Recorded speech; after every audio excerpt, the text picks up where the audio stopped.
오늘 우리에게 주시는 하나님의 말씀은 누가복음 13장 10절에서 17절입니다. 예수께서 안식일에 회당에서 가르치고 계셨다. 그런데 거기에 18해 동안이나 병마에 시달리고 있는 여자가 있었는데 그는 허리가 굽어 있어서 몸을 조금도 펼 수 없었다. 예수께서는 이 여자를 보시고 가까이 불러서 말씀하시기를 여자야 너는 병에서 풀려났다 하시고 그 여자에게 손을 얹으셨다. 그러자 그 여자는 곧 허리를 펴고 하나님께 영광을 돌렸다. 그런데 회당장은 예수께서 안식일에 병을 고치신 것에 분개하여 무리에게 말하였다. 일을 해야 할 날이 엿새가 있으니 엿새 가운데서 어느 날이든지 와서 고침을 받으시오. 그러나 안식일에는 그렇게 하지 마시오. 주님께서 그에게 대답하셨다. 너희 위선자들아, 너희는 저마다 안식일에도 소나 나귀를 외양간에서 풀어내어 끌고 나가서 물을 먹이지 않느냐. 그렇다면 아브라함의 딸인 이 여자가 18해 동안이나 사탄에게 매여 있었으니 안식일내라도 이 매임을 풀어주어야 하지 않겠느냐. 예수께서 이 말씀을 하시니 그를 반대하던 사람들은 모두 부끄러워하였고 무리는 모두 예수께서 하신 모든 영광스러운 일을 두고 기뻐하였다. 아멘. 지난주일 예수님은 나는 평화를 주러 온 것이 아니라 분쟁을 일으키러 왔다고 하셔서 우리를 좀 당황하게 하셨는데요. 오늘 말씀을 보니 예수님이 계신 자리에 정말 분열이 일어났습니다. 17절 그를 반대하던 사람들은 모두 부끄러워하였고 무리는 예수께서 하신 모든 영광스러운 일을 두고 기뻐하였다. 창피를 당한 반대하던 사람들과 또 기뻐하는 무리들 사이에 분열이 생긴 것입니다. 분열이 생긴 이유는 그들이 갈라진 이유는 예수님이 안식일에 착한 일을 하셨기 때문인데요. 하나님의 뜻을 행하셨지만 사람들의 규칙을 따르지는 않으신 것입니다. 그러니까 안식일이라는 규칙을 금과 억지로 여기는 사람들에게 예수님은 규칙을 깨는 나쁜 사람이었지만 고침받은 여성과 그 외 많은 사람들에게 예수님은 인자하고 능력 있는 치유자이셨습니다. 누가복음 4장에서 포로된 사람에게 자유를, 눈먼 사람에게 눈뜸을, 그리고 억눌린 사람들을 풀어주러 왔다고 선언하신 예수님은 그런 종류의 일을 행하는 것이라면 거침이 없었습니다. 그래서 사람들 사이에서는 그 예수를 찬성하는 사람과 반대하는 사람들이 갈라지게 된 것이죠. 오늘 이야기는 이렇습니다. 한 여인이 있었습니다. 등이 굽은 여인이었어요. 18해 동안 허리가 굽어 있어서 몸을 조금도 펼 수 없었습니다. 몸을 조금도 펴지 못하니까 몸속에 있는 장기들도 제대로 기능하지 못했겠죠. 장기들이 제대로 작동하지 않으니까 소화도 잘 안 됐을 것이고 숨쉬기도 어려웠을 겁니다. 또 몸은 다 연결되어 있으니까 한 곳이 나쁘면 다른 곳도 나빠지겠죠. 전체적인 건강이 좋지 않았을 겁니다. 건강도 건강이지만 사회생활 하기도 어려웠겠죠. 정상적인 사회생활을 하려면 사람과 사람이 눈과 눈을 마주 봐야 하는데 허리가 굽어서 땅밖에 볼 수가 없으니까 어떻게 사회생활을 잘 할 수 있었겠습니까? 처음에는 주위에서 잘 될 거야, 방법이 있을 거야, 나아질 거야 이렇게 위로해 주던 사람들도 한 해, 두 해 차도가 없자 그를 외면하면서 좀 부담스럽게 느끼기 시작했을 것입니다. 예수님은 이 여인의 허리가 굽은 것을 단순히 신체적인 질병이 아니라 사탄에게 매여 있는 것으로 이해하셨어요. 16절 아브라함의 딸인 이 여자가 18해 동안이나 사탄에게 매여 있었으니 라고 말씀을 하십니다. 그러니까 사탄이 이런 질병을 이용해서 그 여인의 자유를 빼앗은 것은 물론이고 하나님이 그 여인에게 의도하신 풍성한 삶을 누리지 못하도록 이 여인을 묶어두고 있다고 보신 겁니다. 이 여인은 지난 18해 동안 등이 굽어서 사탄에게 매여 있었지만 사실 우리도 무언가에 매여 있기는 마찬가지 아닌가요? 어떤 이들은 성공에 대한 부담감에 매여 있습니다. 주위 사람들은 좋은 의도로 그에게 기대를 걸지만 이 모든 사람을 만족시켜야 된다는 그 부담감이 그를 짓누르기도 합니다. 어떤 사람은 집착하는 것에 매여 있고, 어떤 사람은 걱정하는 것에 매여 있고, 어떤 사람은 낙인 찍힌 것, 차별받는 그런 상황에 매여 있는 사람도 있습니다. 또 뭐가 있을까요? 욕심에 매여 있기도 하고, 미움, 중독, 열등감. 그러니까 우리를 묶고 있는 것들이 참 많습니다. 그러니까 이 여인은 우리 모두를 상징하는 인물이기도 한 것이죠. 사탄에게 매여 18해를 앓고 있던 그 여인이 어느 날 회당에 왔습니다. 회당에 가는 그 여인의 마음은 어땠을까요? 허리를 굽히고 땅만 쳐다보며 왔을 텐데 고쳐주시지 않는 하나님에 대한 원망, 아니면 자기 연민에 빠져서 발걸음이 무거웠겠죠. 신체적으로 가기 힘든 것도 있고, 또 사람들 그 시선을 생각하면 가기 싫은 것도 있었겠지만, 자기에게는 삶의 일부, 아니면 삶의 전부인 이 예배를 포기할 수가 없었던 것 같습니다. 그런데 그날은 이 여인만 회당에 간 것이 아니라 예수님도 같은 회당에 계셨어요. 그리고 주님은 그 회당에서 가르치시다가 이 여인을 발견하셨습니다. 12절, 예수께서 이 여자를 보시고, 물론 생김새가 남들과 좀 달랐기 때문에 쉽게 눈에 띌 수도 있었지만, 허리가 굽어서 키가 작았다면 눈에 잘 띄지 않을 수도 있었을 텐데, 예수님은 그래도 그 여인을 보셨습니다. 게다가 회당의 앞자리는 늘 남성들의 목, 이 여인이 맨 뒷자리에 구부리고 있었다면 눈에 잘 보이지 않았을 텐데, 예수님 눈에는 그 여자가 쏙 들어왔습니다.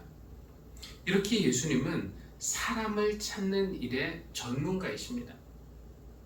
들에서 잃어버린 양 찾아 헤매는 목자처럼, 방 안에서 잃어버린 동전 샅샅이 뒤지는 여인처럼 예수님은 샅샅이 찾으십니다. 그러니까 보통 사람은 잘 못 보는 것도 예수님은 보시고, 보통 사람은 봐도 일부러 못 본 척하는 것, 봐도 무시하며 지나갈 만한 그런 여인이었는데, 주님은 이 여인을 발견하시고 그냥 지나치지 않으셨어요. 누가복음 7장에 보면은 예수님이 시몬이라는 바리새인의 집에 초대를 받으신 적이 있었습니다.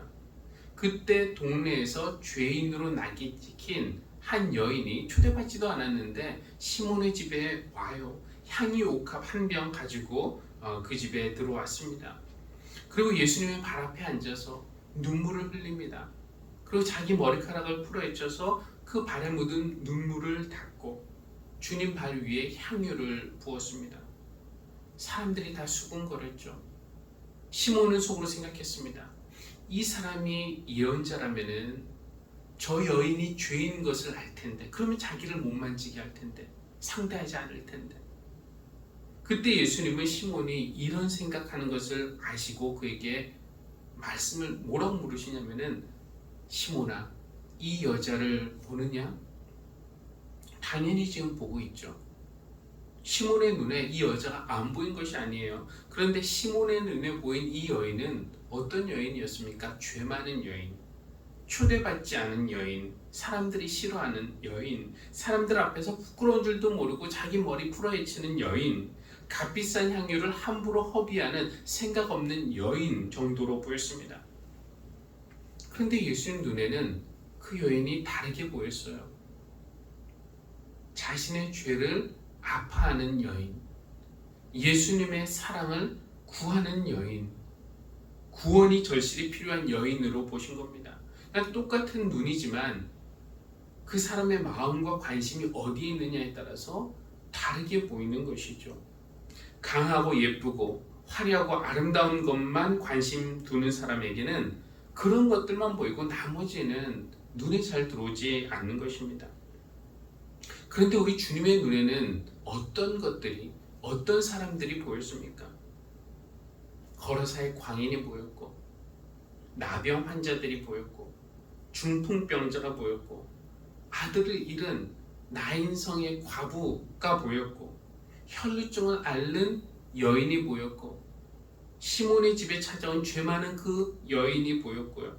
18해 동안 사탄에 매여 있는 이 등굽은 여인이 보였습니다. 우리 주님의 관심이 어디에 있는지 우리는 알 수 있습니다.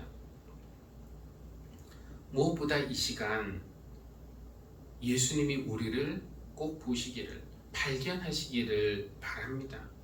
예수님의 눈에 들어오기 위해서 여러분이 꼭 앞자리 가운데 자리에 앉아야 하는 것은 아닙니다. 물론 저는 여러분이 앞자리 가운데 자리에 앉으면 더 좋습니다.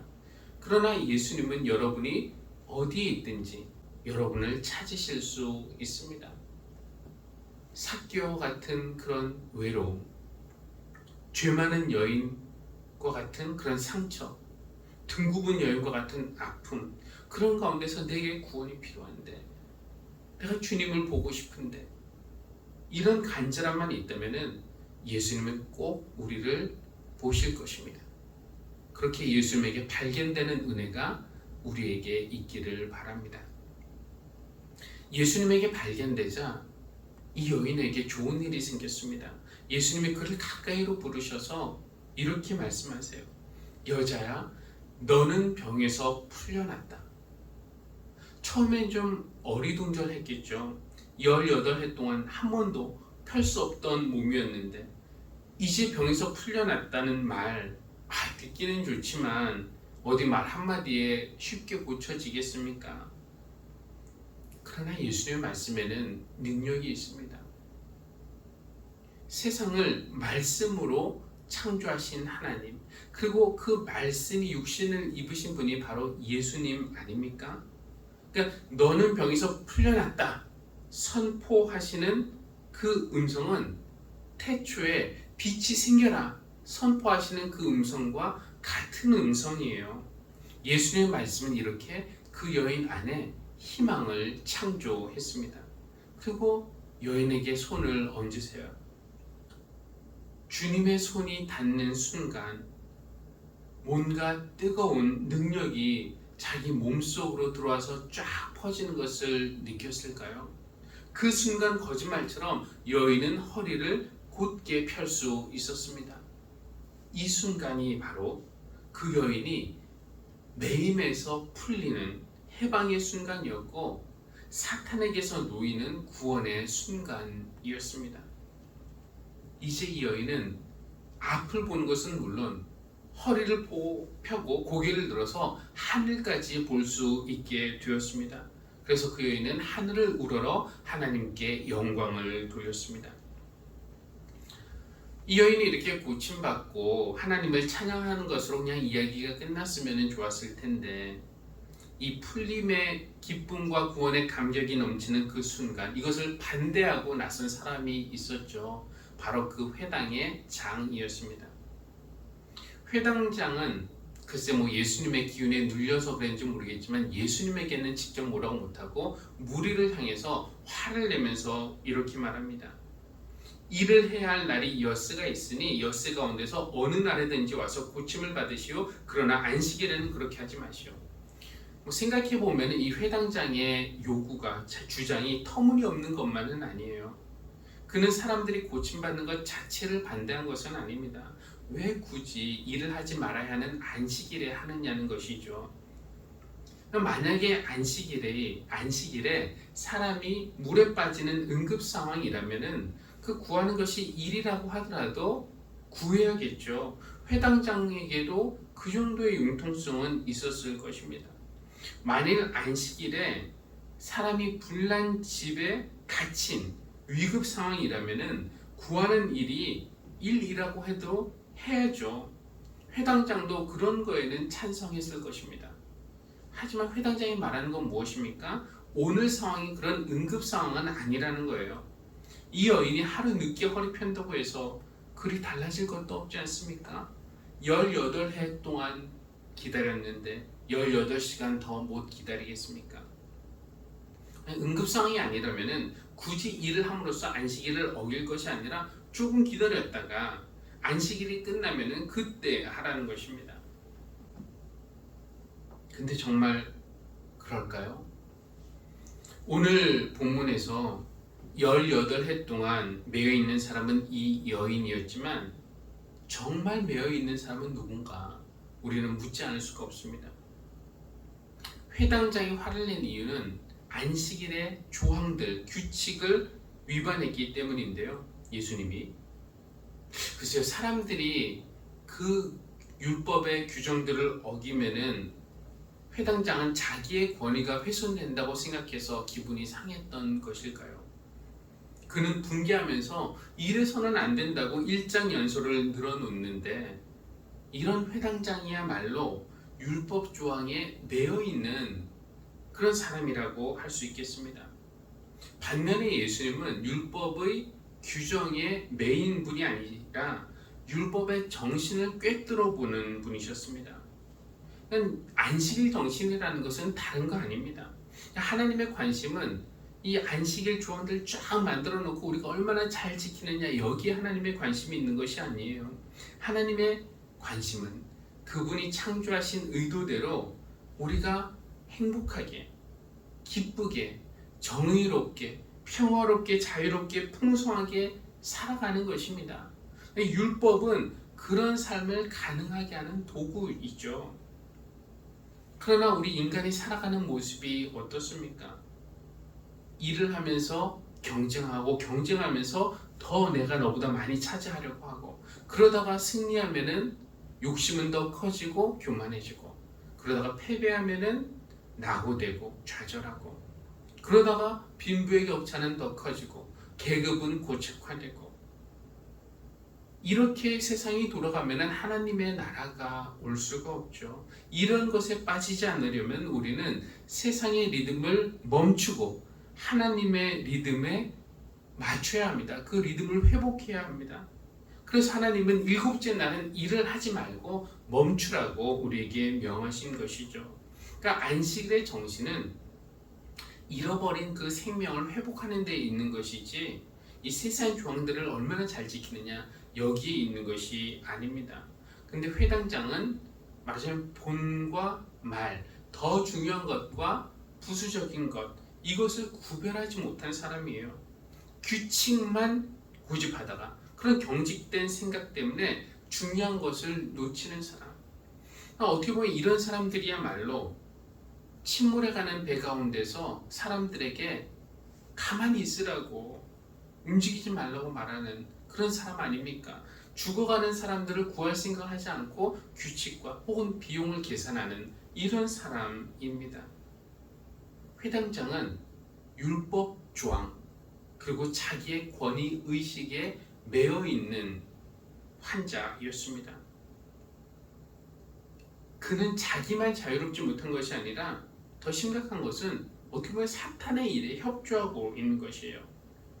사람이 며칠만 아파도 너무 괴로운 것인데 18해 동안 고통 중에 있던 그 여인의 아픔을 하루라도 빨리 줄여주고 싶은, 고쳐주고 싶은 하나님의 마음은 몰라주고 규칙 위반이라는 이유로 하루라도 더 고통의 날을 연장시키려고 하다니, 뭐 자기가 사탄의 대변인입니까? 그러니까 우리 주님은 이거 율법이 사람 위에 군림하는구나 라는 것을 보시고, 물론 하루 늦게 고치실 수도 있었죠. 그러나 예수님은 어떻게 보면 의도적으로 율법을 위반하신 것입니다. 그러니까 주님이 지난 주일에 하셨던 말씀, 내가 평화를 주러 온 줄로 생각하느냐? 아니다. 분쟁을 일으키러 왔다 하신 말씀이 빈말이 아니죠. 생명을 살리는 주님의 일에 찬성하는 사람과 규정, 율법 조항을 어겼다며 그 일에 분개하는 사람들 사이가 갈라질 수밖에 없는 것입니다. 그 반대하는 사람들을 향해서 예수님은 준엄하게 말씀하세요. 너희 위선자들아, 너희는 저마다 안식일에도 소나 나귀를 외양간에서 풀어내어 끌고 나가서 물을 먹이지 않느냐. 그렇다면 아브라함의 딸인 이 여자가 18해 동안이나 사탄에게 매여 있었으니 안식일이라도 이 매임을 풀어주어야 하지 않겠느냐. 그들은 안식일에도 자기 가축을 데리고 나가서 물을 먹여요. 자기 가축이 목마른 거는 안타까워하면서 그 여인이 고통 중에 있는 것은 이건 뭐 남의 일이라고 처리하는 그들의 무정함을 꾸짖으시는 것입니다. 겉으로는 하나님의 율법을 잘 지켜야 한다고 주장하는 꽤나 믿음 좋은 사람들처럼 보이지만 속으로는 자기 재산을 더 소중히 여기는 사람들. 예수님은 그들을 위선자라고 부르십니다. 그들도 매여 있는 사람들입니다. 주님은 오늘 이 여인을 아브라함의 딸이라고 부르세요. 이 여인도 유대인이었으니까 당연히 아브라함의 딸이겠죠. 그런데 현실은 그렇지 못했습니다. 여인은 오랫동안 아브라함의 딸 취급을 받지 못했어요. 아무도 이 여인을 소중한 사람으로 여기지 않았다는 것입니다. 그래서 주님은 의도적으로 이 여인을 아브라함의 딸, 요즘 말로 하면 하나님의 자녀다, 이렇게 부르신 것이죠. 우리에게도 이런 사람을 소중히 여겨야 한다는 것을 가르쳐 주시는 것입니다. 지금 이 세상에 이 여인의 처지와 비슷한 사람들이 많이 있습니다. 여러분 주위에도 그런 사람을 보십니까? 육체적으로 등이 굽은 사람만이 아니라 무언가에 매여 있어서 삶의 자유와 기쁨을 빼앗긴 사람. 하나님의 소중한 자녀이지만 질병이나 장애나 차별받는 것이나 낙인 찍히는 것 때문에 귀히 여김을 받지 못하는 사람. 귀히 여김을 받지 못할 뿐만 아니라 부담스러운 짐이나 투명인간 취급을 받는 사람들이 우리 주변에 있습니다. 주님은 그들을 하나님의 자녀라고 부르십니다. 누가 그들의 허리를 펴게 해줄 수 있을까요? 우리 교회가 주님과 함께 매인 사람들의 매임을 풀어주는 일을 하는 그런 교회가 되면 좋겠습니다. 근데 그런 일을 잘 하려면 우리가 먼저 매임에서 풀려야 하겠죠. 상처나 욕심이나 근심이나 두려움의 매임에서, 또 경직된 생각이나 규칙주의나 권위주의의 매임에서 주님이 우리를 풀어주시기를 바랍니다. 그리고 이제 우리가 영혼의 허리를 펴고 세상에 나아갈 때 우리 주님과 함께 매인 사람들의 매임을 끊어주며 또 그 일로 인해서 하나님께 영광을 올려드리는 그런 교회가 되기를 주님의 이름으로 기원합니다. 기도하겠습니다. 사탄에게 붙잡힌 바 된 우리에게 참 자유를 주시기 원하시는 하나님, 오늘 말씀에 나오는 이 여인처럼 무언가에 매여 있어서 허리를 펴지 못하고 구부러진 영혼으로 이 예배의 자리에 나왔습니다. 예수님이 이런 우리를 보신 줄 믿습니다. 예수님이 우리를 부르셔서 내가 그것에서 풀려났다고 선언해 주시는 줄로 믿습니다. 말씀으로 선언하시고 손을 얹어 주실 때 하나님의 치유가 우리 안에서 시작되는 줄로 믿습니다. 이제는 사탄에게 매인 사람처럼 살지 않게 하시고 영혼의 허리를 펴고 하늘을 바라보며 하나님께 영광 돌리는 삶을 살기 원합니다. 주일에 예수님도 사망의 매임에서 놓여서 부활하신 것처럼 오늘 이 주일에 우리도 우리를 메고 있는 모든 것들로부터 자유하게 하시고 또 세상에 나아가 주님과 함께 사람들의 매임을 끊어주는 일에 기쁨으로 동참하게 하여 주십시오. 예수님의 이름으로 기도합니다. 아멘.